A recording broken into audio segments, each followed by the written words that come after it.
За сайн байцгаана уу. За маш харамсалтай зүйл өнөөдөр болж байна. Яг одоо биднийг ярьж байхад ийм болж байна. Нэг юм бичлэг. За энийг хамаагүй бас YouTube дээр хөрвж болох мэдэхгүй юм байна. Одоо энэ хараа. Нарч байна. За баашин дэлбэрсэн. Өөлөө сууж байгаа юм ихтэй. Дараагийн зураг. Баашин дэлбэрсэн. Гэрийнхэн шалан дээр доош хараа зогсож байгаа хүүхэд байна. Иш яв. Харж байна. За хүүхэд нас орсон хүн хүүхдээ аваа явж. За ингээд нас орсон юм. Энэ байна. За энэ хаана вэ гэж. За энэ бол газын зурс болж байгаа асуудал. Одоо энэ мэдээллийн ингээд явж байна. Яг одоогийн нөхцөл төр. Энэ болж газын зурс. За энэ бол бүр лайв бичлэг явж байгаа. Тэ. Одоо Ажизрагаар ерөөхдөө энэ мэдээллүүдийг бол бид нар хүргэж байна. За юу болсон юм бэ? Өнөөдөр юу болов? Тэгэхээр Америк нэгдсэн улсын ерөнхийлөгч Дональд Трамп Израилийн ерөнхий сайд Нетаньяхутой уулзаад 2 сард уулзаад ер нь газын зурсын асуудлыг яах вэ гэдэг дээр дараагийн ривера болгоё гэдэг зүйл ярьсан байсан. За энэ дээр болохоор газын зурстайгаа 2 сая Палестины иргэнийг дөрвчгээ.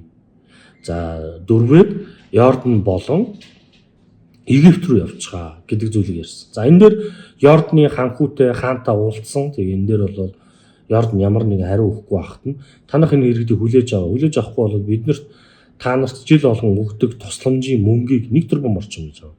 Өгөө болно гэдэг ийм шахалт үзүүлсэн байсан. Саяхан хурлаар юу гэж ярьсан бэ? Газын зурсын асуудлаар иргэдийг бол нүү гэдэг шаардлагаас бол Трамп бол буцсан байсан. Тэгээ газын зурсын асуудал дээр яг юу болж исэн бэ гэхээр гал зогсох хилцээр явагдсан байсан. 2 сар үргэлжилсэн хилцээр байсан. За энэ хилцээр дээр хоригд солилцох нөхцөлтөөр явж исэн. Одоо энэ бид нэр Украины дайн дээр гал зогсох гээд 30 хоногийн гал зогсох хилцээр хийгээ. За үүн дээрээ болохоор хоригд солилцох гэдэгтэй адилхан зүйлийг бол газын зурс дээр Хамас бүлэглэлтэй Израиль хийж исэн байж. Тэгээ энэ хугацаанд бол Израиль улс бол нэг 2000 Палестин иргэнийг буцаасан. За Израилийн 75 хүн байгаа гэж судалгаанууд бол мэдээлэлүүд бол явж исэн.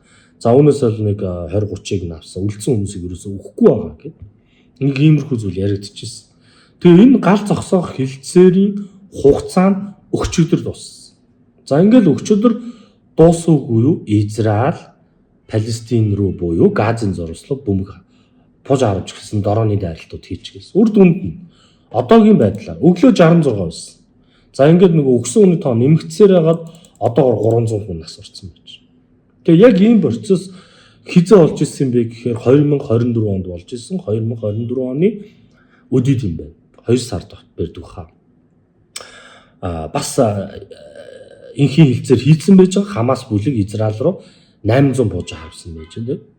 За үүний дараагаар Израиль хариу арга хэмжээ авч 1200 бууж харвсан байж байна. Үр дүнд нь цэцэрлэг сургуулийг юу яжсэн бөмбөгдсөн одоо маш олон хүн бас өгсөн ийм процесс болж исэн бол үүний дараах хамгийн том цэргийн ажиллагаа өнөөдөр гэсэн үг байхгүй. Тэгээ 300 хүн өгсөн. Энэ тоо нэмэгдэх баг. За Израилийн талаас мэдээлэл хийхдээ бид нэр Хамас бүлгийг үр үндэсгүйгээр устгах учраас бид нэр Хамас бүлгийн цэргийн бааз объектууд руу өдөрлөг рүү пуж авсан гэдэг мэдээллийг өгсөн. Израилийн Палестины талаас Хамасын бүлгээс юу гэж хэлсэн бэ гэхээр үгүй эднэр хүүхэд хөгшнүүдийг хохироосон. За мэдээж энэ дээр ингээ харахад зураг бол бодит түүх өгүүлэн тэ энэ харж байна. Хүүхэд байгаа зү тэ энэ ийм зүйл болсон. Одоо энэ бичлэг гэж шүү дээ тэ ингээд байшаас үзсэн энэ хүүхэд хараа гэж. Үнэхээр өрөвдмөр ийм зураглал гарч ирж байна. Тэгээ энийг албаны бас мэдээлэлээр хэлэхдээ шууд одоо юу гэдэг Израиль дайрчаагүй. Энийг бэлдсэн байсан. Энэ дайралтыг энэ дайралтыг хийхээс өмнө Трамптай зөвлөлдсөн баг. Тэгээ Трамп зөвшөөрөл өгсөн. Тэгээд энэ дайныг эхлүүлсэн гэсэн үг байхгүй. За мэдээж Хамас зүгээр байхгүй. Ингээд Газын зурвасын асуудал хурцтмал байдалд орж байна. Энэ яагаад нөлөөлнө вэ? Яагаад ийм чухал вэ гэхээр нөгөө нэг Трампын хийсэн Газын зурвасыг авна гэдэг бодол Израилаар шууд биелэл олж ийн гэсэн үг байхгүй. Эхлүүлж ийн гэсэн үг. Өмнө нөгөө нэг хоригдл суулцах гэрээг хийн гээд хэрэг энэ хугацаанд нэг цаг хэд хоригдл солилцохгүй байх юм бол Газын зурвасыг там болгоно гэдэг зүйлийг Трамп ярьж ирсэн. Яг энэ үгийг Нетаньяху хэлж байна. Ер нь бол Газын зурвасыг там болгоно. Бид нар энэ дайралтыг өөрсдийнхөө иргэдийг автлаа. Тэгээ ослогдсон иргэдийг автлаа үргэлжлүүлнэ гэдэг нэг юм мэдээлэл одоо хийцэн байж байна. За энэ бичлэгийн юм. За үр дүнд нь юу болсон юм бэ гэж. За бид нар энийг хамгийн том нь энэ алтан дээр харж байна. За алтны хувьд жишээ нь гэж байна. Яг нөгөө дайн хийх үед 24 оны процессороо энэ үүдэг. Энэ өсөлт. 24 оны 2 сард байхгүй. Тэр үед алтны ханш 1987 болсон. Дэшиг шидэд 2400 руу очиж зогсож байсан. За энэ процесс дээр юу илүү нөлөөлсөн бэ гэхээр Газын зурвасын асуудал болсны дараагаар бол Иран бас дуурч хэлсэн. Тэгээ Иран Израильтай бол дайны байдал зарлаад бие рүүгээ бууж авсан. Энэ процесс бол явж байсан. За тэгээд энэ алтны ханш 2 сарын 16-наас 4 сарын 12 2 сарын хугацаанд 1990-с 2400 ойролцоогоор 400 орчим долларын өсөлтийг хийсэн. Өсөлт гарсан гэж. Тэгээ энэ байдал ерөнхийдөө алтыг тэрчгээр өс. Тэгээ дараа нь Йорданы асуудал гэж босоод. За 24 оны өсөлт бол ер нь ойролт орнын асуудал нефт нөлөөлсөн ийм өсөлт байсан. Хамгийн дээдлэлтэй 10 сарын 31 гэхэд алтны ханш бол 2787 болсон. Тэгээ алт яга өсөд байна. Шалтгаан нь хөрөнгө оруулагч нар мөнгө алт руу чиглэдэг. Дайн боллоо, аюултай боллоо гэсэн үгнээс.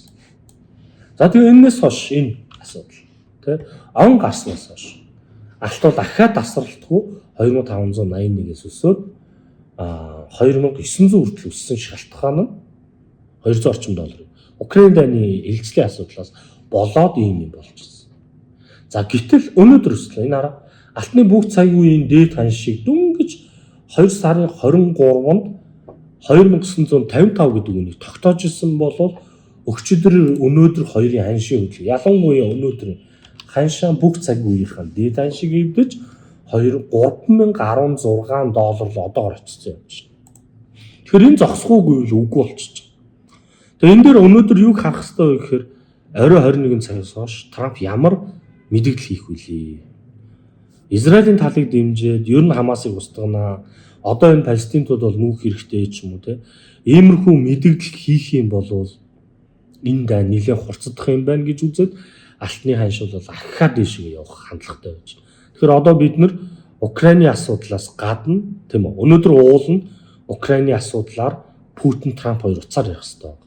Тэгэхээр тэр их юм шийдэх хэрэгтэй байсан бол энэний нөлөө Газын зурвасын асуудал дээр дарагдчих жоох шиг өнөөдөр энэ Америкийн бирж нэгдээд Америкийн зах зээл орж ирэхэд бол Трамп мэдээлэл бол хийх бах. Мэдээлэл хийдгүү маа гэхэд сонингийн зургтын сэтгүүлч нарт бол өөрийнхөө байр суурийг илэрхийлэх нь энэ зах зээл дээр маш том нөлөө гарна. Тэгэхээр цаашдаа та нар Украины асуудал болон Газын зурвасын асуудлыг бол сайн анхаарах хэрэгтэй байна. За тэгээ эдийн засгийн талаас бол бид нар худалдааны тарифын дайн тий 10%, 25% тарифын асуудлыг бас харах хэрэгтэй. Ерөнхийдөө голлох Трампын 3 том хийж буй гадаад геополитикийн бодлого нь энэ байж байгаа гэсэн. За энэ хүрээд өнөөдрийн бичлэгийг дуусгая. Нэрээ манай бичлэг YouTube бичлэг сар болж байна. Одоо би та нарт өөрийн контентыг хүргэх сар болж байна. Тэгээ өнөөдөр 1000 subscribe хүрлээ. Тэгээ манай бичлэгийг үздэг сонсдог хүн байгаа бол намайг дэмжиж subscribe дарчаарай хүмүүсээ. Тэгвэл надад бас хэрэгтэй байна. Яагаад тэгэхээр би та нарт илүү мэдээлэл өгөх, урамшуул авах зүйл маань ерөөсөө л энэ subscribe ба. За тэгээ өнөөдрийг дуусгая.